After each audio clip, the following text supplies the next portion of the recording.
নির্বাচনের পরিবেশ সৃষ্টি করার দায়িত্ব শুধু প্রধান নির্বাচন কমিশনার বা নির্বাচন কমিশনের নয়, এর সাথে সম্পৃক্ত প্রতিটি পর্যায়ের নির্বাচনী কার্যক্রমের সাথে সম্পৃক্ত নেতা কর্মী এবং বিশেষ করে প্রশাসন।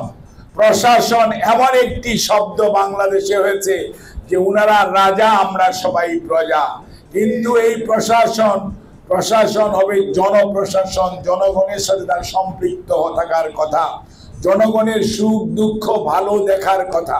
কাজে আমরা আশা করব পরিবর্তিত পরিস্থিতিতে প্রশাসন বলেন, আইন শৃঙ্খলা রক্ষাকারী বাহিনী বলেন, উপদেষ্টা মন্ডলী বলেন, অথবা দেশের সরকার পরিচালনার সাথে সম্পৃক্ত অন্তর্বর্তীকালীন সরকারের যে কেউই মনে করেন না কেন, আপনাদের দায়িত্ব হবে সব সময় অবাধ সুষ্ঠু নির্বাচন পরিচালনা করার জন্য। এটা প্রধান নির্বাচন কমিশনার বলেন, আপনাদের সবার জন্য একই কথা প্রযোজ্য।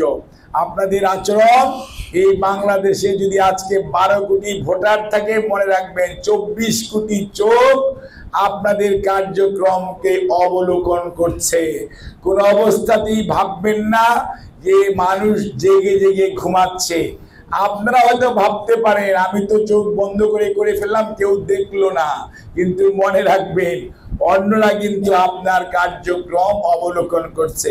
আমরা চাইব যে আবেগ, যে অনুভূতি, যে উৎসাহ উদ্দীপনা, যে ত্যাগের বিনিময়ে আজকের অন্তর্বর্তীকালীন সরকার, সেই অন্তর্বর্তীকালীন সরকার সেই রক্তের প্রতি বিশ্বাসঘাতকতা করবে না, সেই ত্যাগের প্রতি বিশ্বাসঘাত করবে না। একটি অবাধ সুষ্ঠু নির্বাচন পরিচালনা এবং এই দেশে আগামী মধ্য ফেব্রুয়ারির মধ্যে প্রধান উপদেষ্টা যেমন বলেন যে এই নির্বাচন হবে রেকর্ডের মতো, অর্থাৎ এত ভালো হবে যেটার নাকি অতীতের সাথে কোনো তুলনাই করা যাবে না।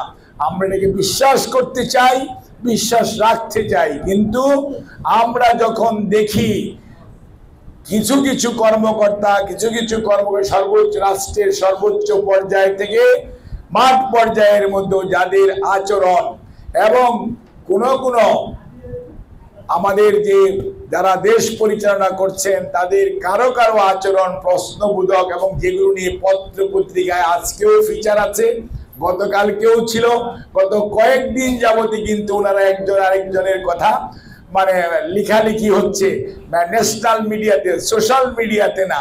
কাজেই এই যে মিডিয়াতে লেখা হচ্ছে, জনগণ এটি ভালো চোখে দেখছে না। বাংলাদেশ জাতীয়তাবাদী দল এ বিষয়ে অত্যন্ত সজাগ এবং সচেতন। বাংলাদেশ জাতীয়তাবাদী দল বিশ্বাস করতে চায় সবাই যার যার অবস্থান থেকে নিরপেক্ষ আচরণ করবেন, কোনো অবস্থাতেই কোনো দিকে বামে ডানে হেলে পড়ার চেষ্টা করবেন না, মধ্যবর্তী পর্যায়ে থাকবেন, তাহলেই মানুষ সম্মান করবে। তা না হলে পতিত স্বৈরাচার বলেন, পলায়নকৃত স্বৈরাচারের কি অবস্থা হয়েছে। জনরোষ এমন এক জিনিস, এটি কিন্তু কাউকে ক্ষমা করবে না।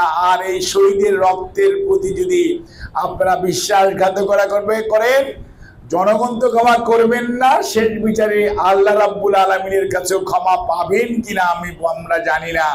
মনে রাখবেন বাংলাদেশের মানুষ অত্যন্ত সহনশীল মানুষ, ধৈর্যশীল মানুষ, কিন্তু এই মানুষগুলোই যখন জেগে ওঠে তখন লক্ষণ সেন যেমন পালিয়ে গেছে, পলায়নকৃত স্বৈরাচার পালিয়ে গেছে, এইরকম অবস্থার পুনরাবৃত্তি না হোক আমরা সেটি আশা করব।